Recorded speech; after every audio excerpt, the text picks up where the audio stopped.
Ladies and gentlemen, welcome to PRC Foundation. কেমন আছো সবাই? আশা করি তোমরা সবাই অনেক ভালো আছো। তো গাইস, আজকে আমরা জুলিয়াস সিজার, উইলিয়াম শেক্সপিয়ারের এই ট্র্যাজেডির কি ফ্যাক্টস, ক্যারেক্টার অ্যানালাইসিস এবং থিমস নিয়ে আলোচনা করব। তো গাইস, একটা কথা বলি, সেটা হলো যে মাস্টার্সে কিন্তু 3 পয়েন্ট পাওয়াটা অনেকটা সহজ, এবং মাস্টার্সে তোমরা যদি 3 পয়েন্ট উঠাতে সক্ষম হও তাহলে কিন্তু তোমাদের জীবনটা অনেকটা চেঞ্জ হয়ে যাবে। যেমন তোমাদের জন্য কর্পোরেট ওয়ার্ল্ডের অনেক ভালো ভালো চাকরির দরজা খুলে যাবে, এবং তোমরা যে কোনো চাকরির ভাইভাতে যে মার্কসের উপরে বা রেজাল্টের উপরে যে ফুল নাম্বারটা থাকে সেই নাম্বারটা কিন্তু তোমাদেরকে দেওয়া হবে। এই জন্য আমরা মাস্টার্সের সিলেবাসটাকে সুন্দরভাবে অ্যানালাইসিস করে, সুন্দরভাবে নোটপাতি তৈরি করে তার আলোকে আমরা প্রিমিয়াম লেকচার তৈরি করেছি, যেখানে তুমি 2 মাস, মানে পরীক্ষার আগে থেকে 1 মাস এবং পরীক্ষার 1 মাস, এই 2টা মাস যদি তুমি কমপ্লিটলি শুধু মাস্টার্সের পড়াশোনায় ফোকাস করো তাহলে তুমি 100% 3 পয়েন্ট গেইন করতে সক্ষম হবে। আর আমাদের এই প্রিমিয়াম নোটস এবং লেকচারগুলো তোমরা কালেক্ট করার জন্য আমাদের স্ক্রিনে দেখানো নাম্বারে ফোন দিতে পারো। আমাদের নাম্বারটা হচ্ছে 01639847068। এই নাম্বারে ফোন দেওয়ার মাধ্যমে তোমরা এই সুবিধাটা নিতে পারো। যদি তোমরা মাস্টার্সে বেসিক্যালি 3 পয়েন্ট গেইন করতে চাও তাহলে এই কোর্সটা আমি 100% সিকিউরিটির সাথে বলছি তোমাদের জন্য খুবই ফলপ্রসূ হবে। মানে লেকচারগুলো দিয়েছি সেটা তুমি পরীক্ষার এই যে 2-3 দিন ছুটি থাকবে এই সময়ে যদি 20-30 ঘন্টা ইনভেস্ট করো তাহলে সেটা 100 ঘন্টার সমান হয়ে যাবে। তো চলো আজকে আমরা আমাদের আলোচনাটা শুরু করি। জুলিয়াস সিজার, এই ট্র্যাজেডিটির ফুল টাইটেল হলো the tragedy of Julius Caesar. 1599 সালে উইলিয়াম শেক্সপিয়ার এই ট্র্যাজেডিটি লিখেছিলেন। উইলিয়াম শেক্সপিয়ার বেসিক্যালি এই ট্র্যাজেডিটি ইংল্যান্ডে বসে লিখেছিলেন। 1623 সালে এই ট্র্যাজেডিটি পাবলিশ করা হয়। এই ট্র্যাজেডিটি যখন পাবলিশ করা হয় তখন রেনেসান্স পিরিয়ড চলছিল। জুলিয়াস সিজার একটি হচ্ছে হিস্টোরিক্যাল প্লে বা হিস্টোরিক্যাল ট্র্যাজেডি। এই ট্র্যাজেডির প্লে সেটিং হচ্ছে রোম এবং এনভায়রনস, এর মানে হচ্ছে রোমের আশেপাশে এলাকা, বিশেষ করে ফিলিপ্পি। এবং এই ট্র্যাজেডির টাইম সেটিং যেটা সেটা হচ্ছে 44 খ্রিস্টপূর্বাব্দ। এই ট্র্যাজেডির যেটা হচ্ছে ক্লাইম্যাক্স, সেই ক্লাইম্যাক্সটা হচ্ছে ব্রুটাস যখন সুইসাইড করে তখন এই ট্র্যাজেডিতে ক্লাইম্যাক্স সংঘটিত হয়। ক্যাসিয়াস হচ্ছে এই ট্র্যাজেডির অ্যান্টাগনিস্ট, খলনায়ক বা villain. Now guys, coming to the characters. ক্যারেক্টারের মধ্যে সর্বপ্রথম আসে Julius Caesar. Julius Caesar basically রোমের একজন নেতা এবং আর্মি জেনারেল। জুলিয়াস সিজারকে ভুল বুঝে হত্যা করা হয়েছিল। সেই সময়তে রোমে গণতন্ত্র সিস্টেম চালু ছিল, কিন্তু জুলিয়াস সিজারের ষড়যন্ত্রকারীদের কাছে এটা মনে হয়েছিল যে গৃহযুদ্ধের পরে, পম্পের সাথে গৃহযুদ্ধের পরে জুলিয়াস সিজারকে যেভাবে রাজা ঘোষণা করা হচ্ছে তাতে গণতন্ত্র ধ্বংস হয়ে যাবে। এজন্য জুলিয়াস সিজারকে নির্মমভাবে হত্যা করা হয়েছিল। বেসিক্যালি জুলিয়াস সিজার কখনোই স্বৈরার শাসক হওয়ার জন্য কোনো মন মানসিকতা রাখত না, তারপরেও তাকে তার চক্রান্তকারীরা ভুল বুঝে হত্যা করেছিল। Next character Brutus. ব্রুটাস হচ্ছে এই ট্র্যাজেডির ট্র্যাজিক ক্যারেক্টার, কারণ ব্রুটাসকে ষড়যন্ত্রকারীরা ম্যানিপুলেট করে, মানে ভুল বুঝায়। জুলিয়াস সিজারের বিরুদ্ধে ব্রুটাসকে ভুল বুঝানো হয়। ব্রুটাস এবং জুলিয়াস সিজার খুব ভালো বন্ধু, এবং তারা একসাথে রোমান সাম্রাজ্যের উত্থানের জন্য আপ্রাণ চেষ্টা করে গিয়েছে, এবং কিভাবে রোমান সাম্রাজ্যে সুশাসন প্রতিষ্ঠিত হবে, সুশাসন প্রতিষ্ঠিত করার জন্য তারা নিরলস প্রচেষ্টা করে গিয়েছে, and they are very respectable. But ব্রুটাসকে জুলিয়াস সিজার এগেনস্টে চক্রান্তকারীরা অনেক ভুল বুঝায়, এবং শেষ পর্যন্ত ব্রুটাস জুলিয়াস সিজারকে হত্যায় অংশগ্রহণ করে। এবং সবচাইতে দুঃখজনক যে বিষয়টা, চক্রান্তকারীরা যখন জুলিয়াস সিজারকে চারিদিক থেকে বেধড়ক আক্রমণ করছিল তখন ব্রুটাস ছিল হচ্ছে শেষ ব্যক্তি যে জুলিয়াস সিজারের উপরে আক্রমণ করে, এবং এর ফলশ্রুতিতে জুলিয়াস সিজারের মৃত্যু হয়। আর জুলিয়াস সিজার মৃত্যুর পূর্বে একটা শব্দ বলেছিল, ইট টু ব্রুট। এর মানে হচ্ছে ব্রুটাস, তুমিও এদের মধ্যে সম্পৃক্ত, অন্তর্ভুক্ত। ব্রুটাস শেষ পর্যন্ত তার মনের জ্বালা থেকে মুক্তি পাওয়ার জন্য এবং অসম্মানজনক মৃত্যু থেকে মুক্তি পাওয়ার জন্য সুইসাইড করে নেয়। ক্যাসিয়াস। ক্যাসিয়াস হচ্ছে এই ট্র্যাজেডির ভিলেন, খলনায়ক। ক্যাসিয়াস একজন সংসদ সদস্য এবং একজন আর্মি জেনারেল, এবং জুলিয়াস সিজারকে হত্যার বিরুদ্ধে, মানে হত্যার জন্য ক্যাসিয়াস সবচাইতে বেশি গুরুত্বপূর্ণ ভূমিকা পালন করে। ক্যাসিয়াস কিন্তু একজন করাপ্ট আর্মি জেনারেল এবং পলিটিক্যাল লিডার। সে বিভিন্নভাবে দুর্নীতি করে তার সম্পদের পাহাড় গড়ে তোলে। তো শেষ পর্যন্ত ক্যাসিয়াস ব্রুটাসকে ম্যানিপুলেট করতে সক্ষম হয়, তাকে ভুল বুঝাতে সক্ষম হয়, এবং ফাইনালি ব্রুটাস কিন্তু ক্যাসিয়াসের কথায় এসে জুলিয়াস সিজারকে হত্যার ষড়যন্ত্রে সম্পূর্ণভাবে নিজেকে উৎসর্গ করে। এবং এখানে আরও একটি ট্র্যাজিক পয়েন্ট অফ ভিউ ক্যাসিয়াসের জন্য, সেটা হলো ক্যাসিয়াসও কিন্তু শেষ পর্যন্ত যুদ্ধের ময়দানে আত্মহত্যা করে নেবে। অ্যান্টনি হচ্ছে জুলিয়াস সিজারের একজন ফলোয়ার, একজন ভক্ত। অ্যান্টনি ব্রুটাস ক্যাসিয়াস বা জুলিয়াস সিজারের মতো এরকম শক্তিশালী কোনো আর্মি জেনারেল না, বা তার কাছে এত বেশি শক্তি নেই, কিন্তু এর কাছে না একটা স্ট্রং পাওয়ার রয়েছে। আর সেই স্ট্রং পাওয়ারটা হলো এর হচ্ছে রেটোরিক্যাল পাওয়ার, অর্থাৎ কথা বলার মাধ্যমে সে জনগণকে খুব আকৃষ্ট করতে পারে এবং খুব সুন্দরভাবে জনগণকে প্রভাবিত করতে পারে। জুলিয়াস সিজারের অন্ত্যেষ্টিক্রিয়ায় সবাই বক্তব্য প্রদান করে, কিন্তু এর মধ্যে অ্যান্টনি খুব গুরুত্বপূর্ণ ভূমিকা পালন করে এবং অ্যান্টনির বক্তব্যের মাধ্যমে মূলত রোমান সাম্রাজ্যের যে নাগরিকরা ছিল সেই নাগরিকরা ব্যাপকভাবে প্রভাবিত হয়। এবং অ্যান্টনি এটা প্রমাণ করে দেয় যে জুলিয়াস সিজার কোনোভাবেই একজন স্বৈরাশাসক ছিল না এবং স্বৈরাশাসক হওয়ার কোনো মন মানসিকতাও ছিল না। জুলিয়াস সিজারের মৃত্যুর পরে মূলত অ্যান্টনির যে ডিপ্লোম্যাটিক পলিসি, এই ডিপ্লোম্যাটিক পলিসি পুরো নাটক জুড়ে সুস্পষ্ট ভূমিকা পালন করে থাকে। অক্টাভিয়াস সিজার জুলিয়াস সিজারের ইয়াং ভাতিজা এবং অ্যাডপ্টেড সান। তো অক্টাভিয়াস সিজারকে আমরা শেষ 2 অ্যাক্টে দেখতে পাবো। যেহেতু জুলিয়াস সিজার হচ্ছে 5 অ্যাক্টের একটা প্লে, একটা ট্র্যাজেডি, চতুর্থ এবং পঞ্চম অ্যাক্টে অক্টাভিয়াস সিজারের উপস্থিতি আমরা দেখতে পাবো। এবং অক্টাভিয়াস সিজার বেসিক্যালি জুলিয়াস সিজারের হত্যার প্রতিশোধ নেওয়ার জন্য সে রোমে ফিরে আসে এবং অ্যান্টনির সাথে জোট করে জুলিয়াস সিজারের হত্যার প্রতিশোধ নিতে সক্ষম হয়। ক্যালপুর্নিয়া জুলিয়াস সিজারের ওয়াইফ। ক্যালপুর্নিয়া জুলিয়াস সিজারকে খুব সম্মান করে। ক্যালপুর্নিয়া এই ট্র্যাজেডিতে একটা দুঃস্বপ্ন দেখে এবং জুলিয়াস সিজারকে নিষেধ করে সিনেট ভবনে না আসার জন্য, কিন্তু ক্যালপুর্নিয়ার হাজারো নিষেধ সত্ত্বেও জুলিয়াস সিজার কিন্তু সিনেট ভবনে চলে আসে এবং শেষ পর্যন্ত তাকে হত্যা করা হয়।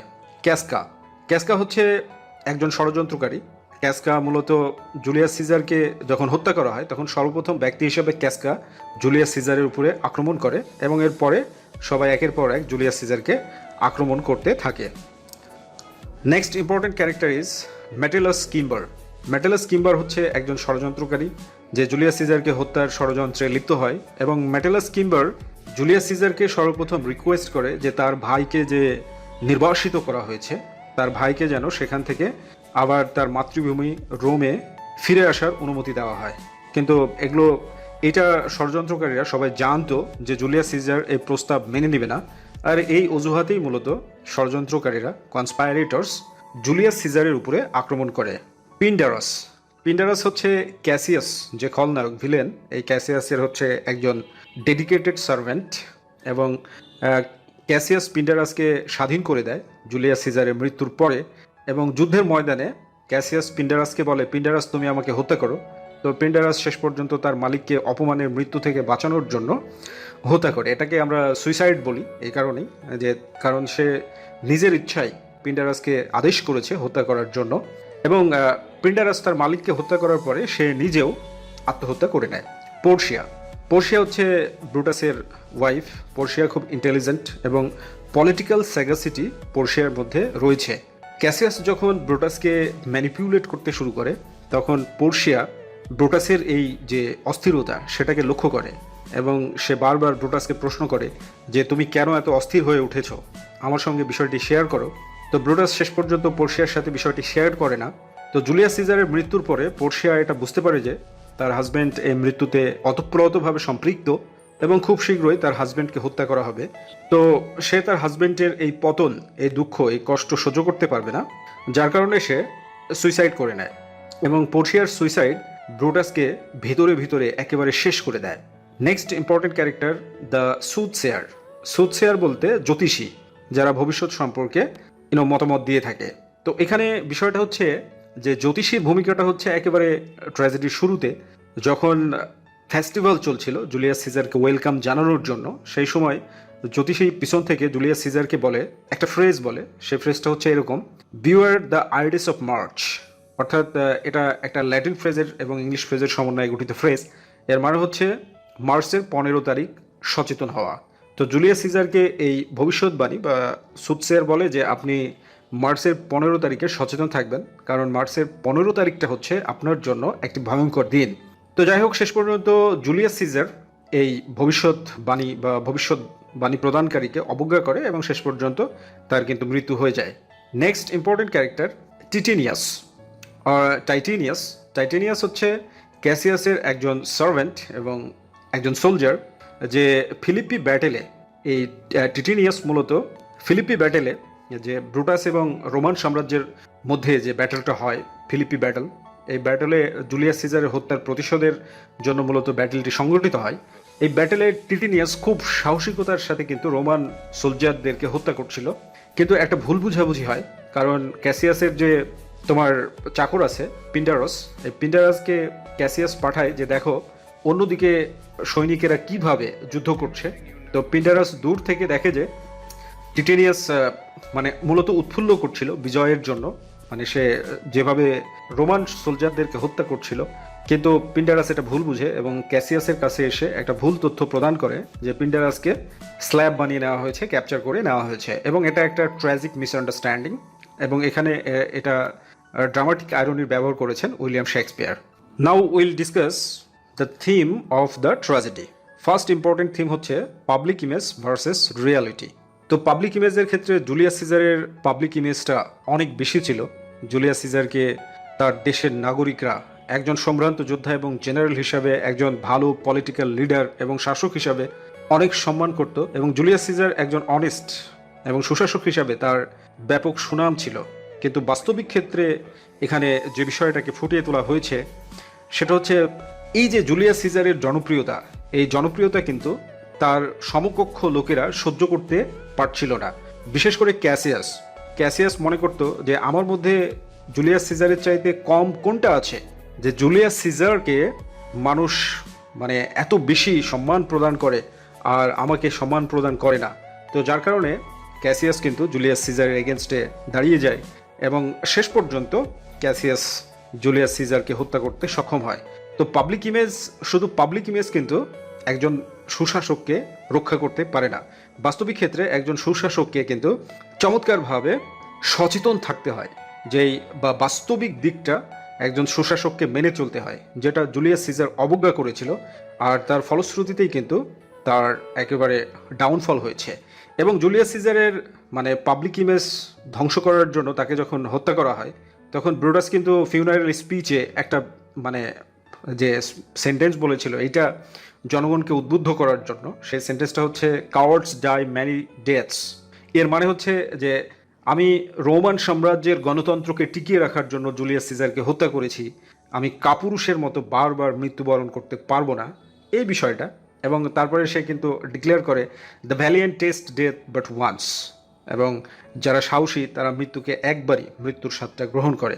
তো আমরা জানি যে ব্রুটাসের যে পাবলিক ইমেজ সেটাও অনেক বেশি ছিল এবং ব্রুটাস জনগণের মধ্যে জনপ্রিয় ছিল ঠিক জুলিয়াস সিজারের মতোই, কিন্তু ব্রুটাসকে চক্রান্তকারীরা ম্যানিপুলেট করে এবং শেষ পর্যন্ত ব্রুটাসও জুলিয়াস সিজারকে হত্যায় অংশগ্রহণ করে।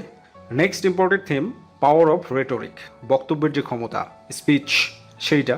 তো এখানে অ্যান্টোনিও জুলিয়াস সিজারের যে ফলোয়ার, অ্যান্টোনিও জুলিয়াস সিজারের যখন এই যে ফিউনারাল স্পিচ সংগঠিত হয় তখন ব্রুটাস জবরদস্ত বক্তব্য দেয় এবং ব্রুটাসের সাথে সাথে অন্যান্য চক্রান্তকারীরাও বিষয়টাকে ডাইভার্ট করার জন্য ব্যাপক বক্তব্য প্রদান করে, কিন্তু অ্যান্টোনিও এখানে জনগণকে একেবারে নড়িয়ে দেয় এবং সত্য এবং মিথ্যার মধ্যে যে পার্থক্য, সেই পার্থক্যটা তার বক্তব্যের মাধ্যমে তুলে ধরে।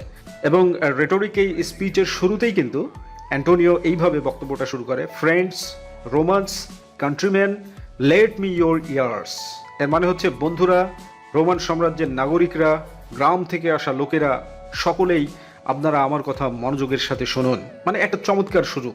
এবং এখানে এই রেটোরিক স্পিচে অ্যান্টোনিও টোটালি প্রমাণ করে দেয় যে জুলিয়াস সিজার কখনোই স্বৈরার শাসক হওয়ার মন মানসিকতা রাখত না। অ্যান্টোনিও বলে যে ব্রুটাস এবং অন্যান্য চক্রান্তকারীরা জুলিয়াস সিজারকে স্বৈরাশাসক প্রমাণ করার জন্য যে তথ্যগুলো প্রদান করেছে সেগুলো ভিত্তিহীন, এগুলোর কোনো ভিত্তি নেই। তো এই কথা শুনে পাবলিক অ্যান্টোনিওর প্রতি ক্ষিপ্ত হয়ে যায়, কারণ এর পূর্বে ব্রুটাস এবং অন্যান্য চক্রান্তকারীরা বক্তব্য দিয়ে পাবলিককে ডাইভার্ট করতে সক্ষম হয়েছিল, কিন্তু শেষ পর্যন্ত অ্যান্টোনিও একটা উইল তার হাতে মানে উঁচু করে ধরে এবং জনগণকে প্রশ্ন করে, আপনারা কি জানেন এটা কি? তখন সে জনগণকে বিস্তারিত করে বলে যে আপনারা জানেন যে জুলিয়াস সিজার নিঃসন্তান এজন্য জুলিয়াস সিজার তার সমস্ত সম্পত্তি আপনাদের নামে করে গিয়েছে। সে জানতো না যে 15 মার্চ তার জীবনের শেষ দিন, তার আগেই তার সমস্ত সম্পত্তি সে আপনাদের নামে করে দিয়ে গেছে এবং সে আপনাদেরকে এতটা বেশি ভালোবাসে যে সে আপনাদের সকলকে, রোমান সাম্রাজ্যের প্রত্যেকটি নাগরিককে তার সম্পদের মালিক করেছে। এই কথা শুনে পাবলিক একবারে নড়ে বসে এবং শেষ পর্যন্ত ব্রুটাস এবং অন্যান্য চক্রান্তকারীদেরকে হত্যা করার জন্য ধাওয়া করতে শুরু করে। তো শেষ পর্যন্ত ব্রুটাস এবং অন্যান্য চক্রান্তকারীরা ফিলিপ্পি নামের যে নিরাপদ স্থান সেখানে পালিয়ে যায়। Next important theme, ambition versus honour. Ambition versus honour, এই বিষয়টা খুবই একটা গুরুত্বপূর্ণ ব্যাপার। দেখো কিভাবে জুলিয়াস সিজারের কিন্তু মূল লক্ষ্য ছিল যে রোমান সাম্রাজ্যের সুশাসন প্রতিষ্ঠিত করা এবং প্রত্যেকটা নাগরিক যেন এই সুশাসনের আওতায় এসে তারা এই পৃথিবীতে একটা চমৎকার জীবনযাপন করতে পারে। এই হাই অ্যাম্বিশনের কারণে জুলিয়াস সিজারকে জনগণ প্রচণ্ড সম্মান করতে থাকে এবং জনগণের এত ভালোবাসা জুলিয়াস সিজার পায়। তো সেখানে জুলিয়াস সিজারের সমকক্ষ যে ব্যক্তিরা ছিল সেই ব্যক্তিরা এটা দেখে কিন্তু ভিতরে ভিতরে ফুলতে থাকে এবং এই হাই অ্যাম্বিশন এবং সম্মানই কিন্তু জুলিয়াস সিজারের মৃত্যুর কারণ হয়ে দাঁড়ায়। শেষ পর্যন্ত চক্রান্তকারীরা জুলিয়াস সিজারকে নির্মমভাবে হত্যা করে এবং জুলিয়াস সিজারকে 23 বার ছুরি দিয়ে আঘাত করা হয় এবং শেষ পর্যন্ত জুলিয়াস সিজার মৃত্যুর কোলে ঢলে পড়ে। তো উইলিয়াম শেক্সপিয়ার বেসিক্যালি অ্যাম্বিশন এবং অনারের মাধ্যমে এটা প্রকাশ করার চেষ্টা করেছে যে অ্যাম্বিশন সবসময়ের জন্য মানুষের মনের মধ্যে রাখতে হবে। জুলিয়াস সিজার যেভাবে অ্যাম্বিশনটাকে সিনেটরদের কাছে প্রকাশ করত, এই প্রকাশটা হচ্ছে তার একটা ভুল এবং এই অ্যাম্বিশন প্রকাশের ফলে তার সিক্রেটটাই প্রকাশ হয়ে যাচ্ছিল এবং এর ফলশ্রুতিতে তার যে সম্মান এসেছিল সেই সম্মানটা তার সমকক্ষ লোকদের সহ্য হচ্ছিল না। বিশেষ করে ক্যাসিয়াসের মতো একজন দুর্বৃত্তের কাছে জুলিয়াস সিজারের সম্মানটা তার মৃত্যুর সমকক্ষ হয়ে দাঁড়িয়েছিল। তো এই থিমগুলো উইলিয়াম শেক্সপিয়ার জুলিয়াস সিজার এই ট্র্যাজেডিতে ফুটিয়ে তুলেছে। আশা করছি তোমরা লেকচারটা বুঝতে পেরেছো।